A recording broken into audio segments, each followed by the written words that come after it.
Pikachu!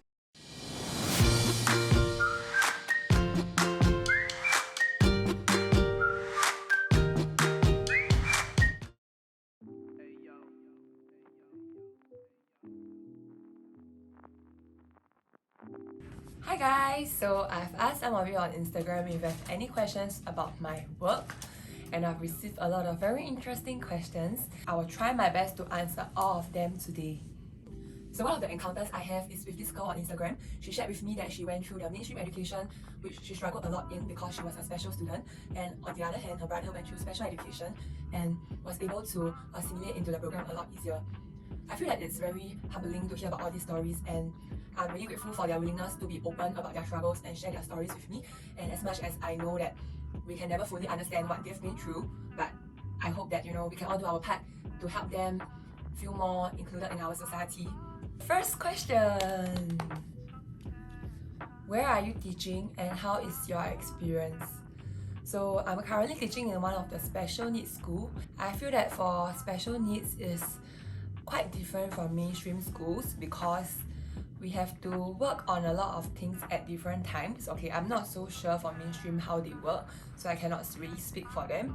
But for us, I guess the challenge would be to be able to effectively engage the students in class because some of them have learning disabilities, some of them have autism, so there are many barriers that actually stop them from learning. I'm a literacy teacher and I teach the Sec 4. I teach 2 classes literacy. I've been teaching for about a year now, and the experience is that there are a lot of ups and downs in this job. Of course, there will be some meltdowns every now and then, but thankfully, because my students are older, the meltdowns don't happen so often. But again, everything I'm saying now really depends on a school to school and student to student basis because all the student profile from all the different schools are different. Yeah, so it's not necessary that all older kids melt down lesser. Because of the meltdowns, sometimes there will be quite a few unpredictable situations where whatever you've planned for the lesson will not happen. If you are considering entering the special ed sector, okay, feel free to talk to me. And of course, like what I always say, every school is different, every organization is different, every student that you meet has different profiles. So I can share my experience with you, and hopefully it will help you, and also it will also be helpful to hear more of different people's experience.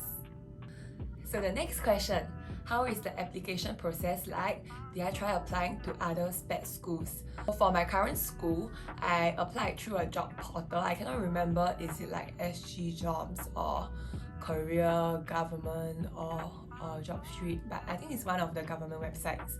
So yeah, I applied through, and then they called me saying that there is a slot for the literacy department, and they asked me down for an interview. After the interview, I went through relief teaching. So I actually entered the school as a relief teacher first. I think the relief teaching is more of for both the school to see if I'm the right fit and also for myself to see if this job is suitable for me. After about 1 month of relief teaching,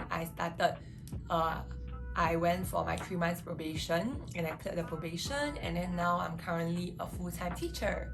So of course, in about a year and a half time, I would be due for my DISE, where I will get a certification to become a full-fledged special needs educator. I did apply to other special needs schools. When you go through the job application process, you wouldn't want to lay all your eggs in the same basket, right? So you would disperse them around and try to apply as much as you can and see what you get back. Yeah. So I did apply for schools for these physical disabilities, for intellectual disabilities, and even autism focused schools. I was pretty open to the types of special needs. Third question: so what are some techniques you use to manage the class? Do you need to change your way of approach when teaching different special needs kids? For the teaching strategies, of course, I would say that it would be quite challenging if you were to lecture them like how the mainstream school does it. I'm not sure if it's still the case now, but I remember when I was a student in mainstream school, they always do it in a top-down approach, you know, where the teacher lectures and the student listens, and it gets very boring and you feel very sleepy, but you still have to force yourself to listen. That method does not really work for our school or our students. More challenging for information to get to them. So we try to remove these barriers that prevent them from learning, and we try to use their strengths to ensure that learning becomes an easier task for them and they can take in information in a easier way. Do I change my way of approach when teaching different students? Again, I think this depends on the profile of the class. For my class, most of them are students with mild intellectual disability and maybe ADHD and slight autism. So generally, most teaching strategies work for them because they're also considered a very low support. For me, I like to cater to their interests so that lessons will be more engaging. So usually the way I connect with my students is through music, through movies, and I know they like horror movies, stuff like that. So I would try my best to plan my lessons in that direction so that the lesson is more engaging for them. I think in terms of other schools or other special needs students, some of the common teaching strategies used are visuals. So because students with special needs, they are not so good, like they don't take in verbal information or auditory information so well. They are actually better visual learners or maybe kinesthetic learners as well. So it will be helpful, especially for people with autism, to provide more visuals for them to see instead of giving too much verbal instruction because of the overstimulation issues. And also to have a more kinesthetic approach to learning, so many role-play scenarios, many discussions involving them in the learning. Also, we do this thing called most to least prompts. So we actually prompt our students when their behavior is not so desirable. So there are a lot of different types of prompts. You can start with a physical prompt.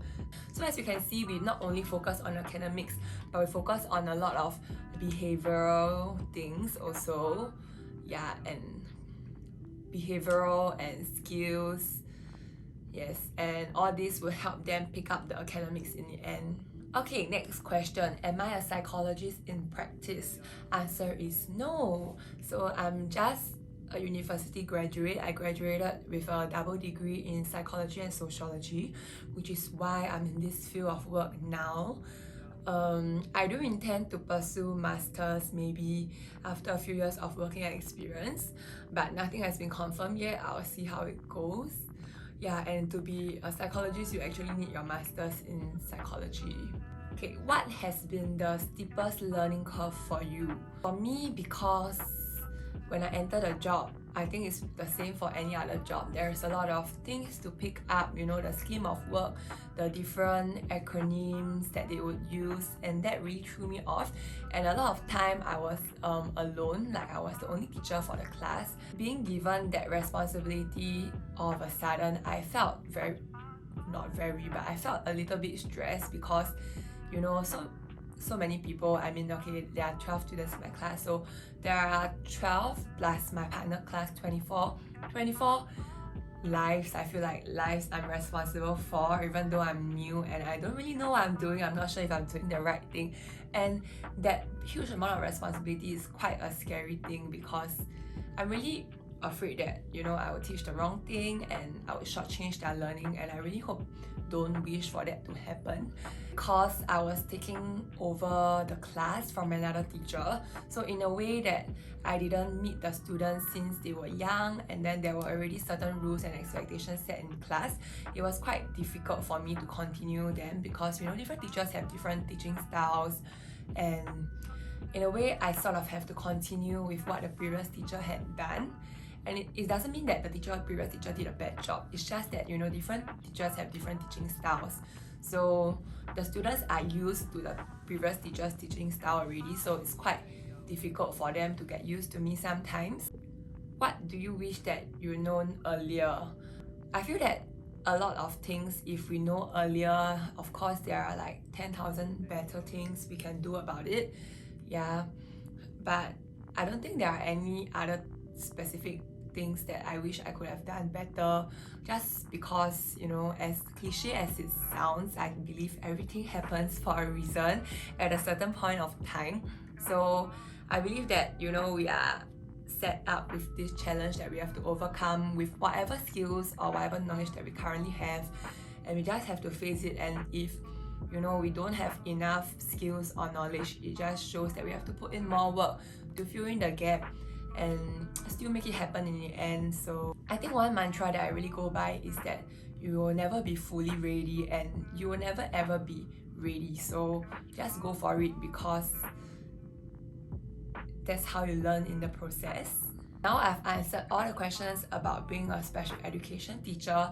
I do have just a few questions about being a dance teacher, so I'm going to answer them now. First question is, how do you become a dance teacher? I was groomed, is groomed the right word? I was mentored by my instructor from the same dance school that I am currently in.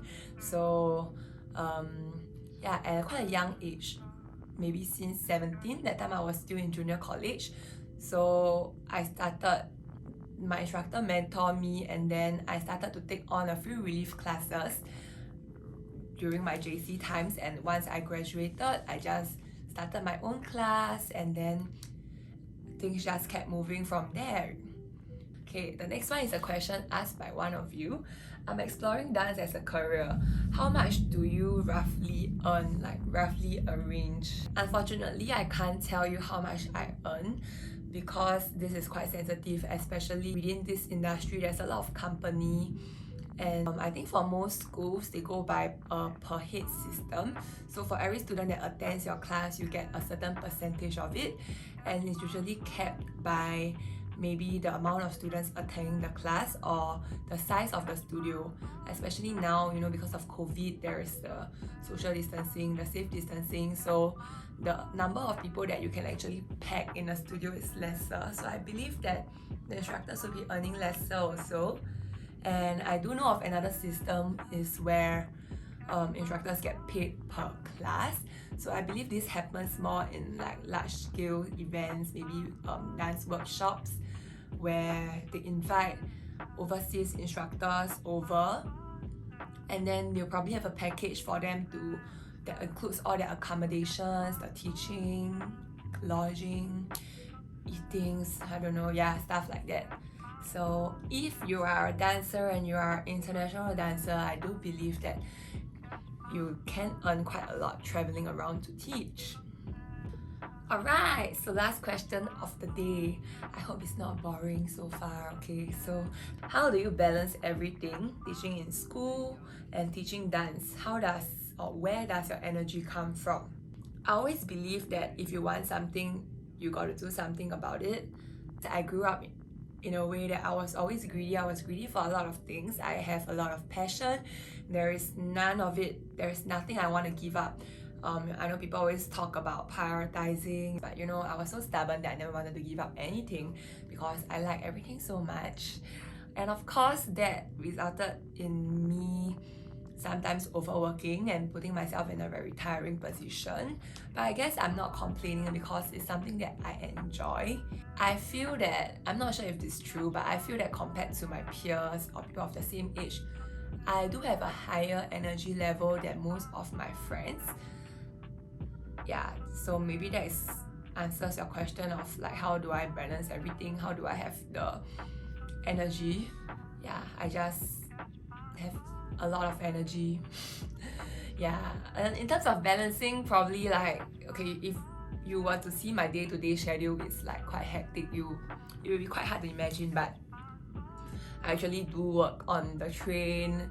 I work pretty late, you know, after class. I still go home and I continue with my work. I sleep very little, and whatever time that I have, you know, I just do work on iPhone notes on my laptop. I would just open my laptop on the train, like pretty public nuisance, I know, but yes, you gotta make use of every second that you have. There are really quite a lot of sacrifices in order to lead this life. But you know, like, do what makes you happy. This is what makes me happy, and then you just do you, and whatever it takes to make yourself happy. Pikachu!